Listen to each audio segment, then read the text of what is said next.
The hegemon's probability engines had never been wrong. Not once in 10,000 years of galactic conquest.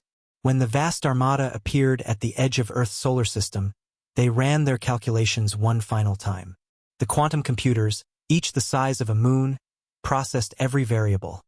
Humanity's primitive nuclear weapons, their fragmented governments, their single-planet civilization, their laughably short spacefaring history of barely a century. The result blazed across every screen in the hegemon fleet. Probability of human survival, 0.0000%. Supreme Overlord Carthax transmitted the standard surrender terms to Earth.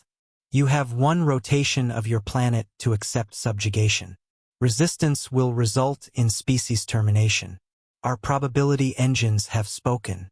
Your fate is mathematically certain. In the United Nations emergency session, President Elena Vasquez of the Merged Americas stood before the assembly.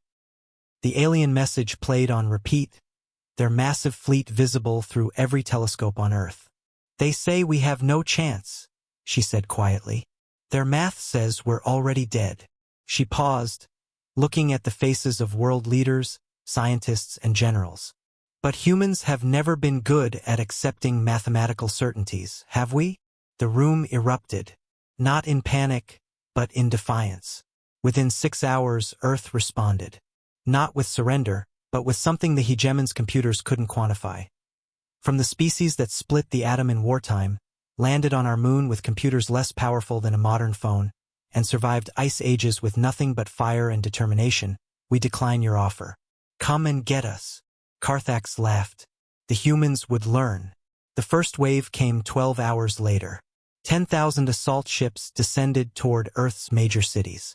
The hegemon watched from their command ship, waiting for the inevitable. Nuclear explosions filled the sky. Not Earth's outdated missiles, but something else. Humanity had spent their 12 hours not cowering but converting. Every nuclear power plant on Earth had been rigged to detonate simultaneously, creating an electromagnetic pulse that encompassed the entire planet. The assault ships, their shields designed for energy weapons and kinetic strikes, had no defense against the primitive brutality of widespread nuclear EMP. They fell from the sky like dead birds.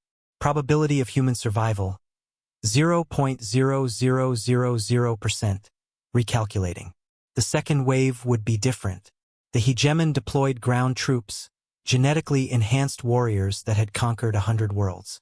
They landed in the ruins of Moscow, expecting broken survivors. Instead, they found Russians.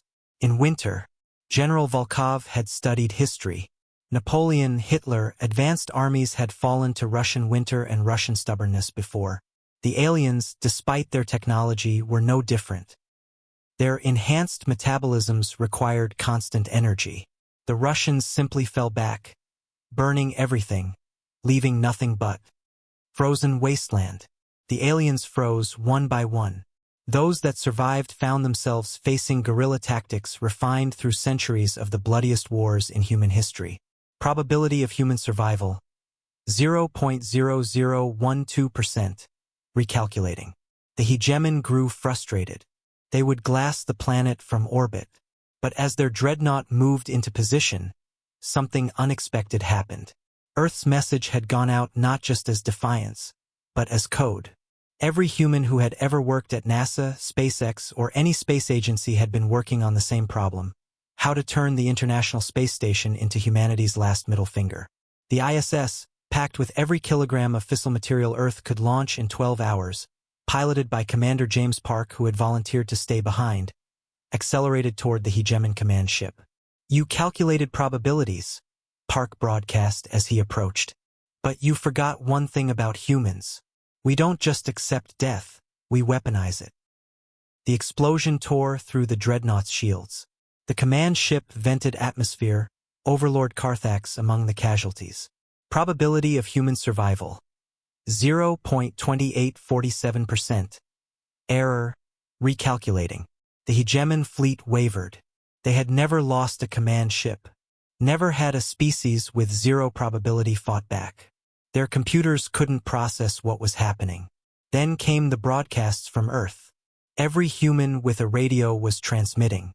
Songs, poetry, jokes, memes, the entire chaotic spectrum of human culture flooding the hegemon's communication systems. Their ordered, logical minds couldn't handle the chaos. In the confusion, they didn't notice the small craft launching from Earth.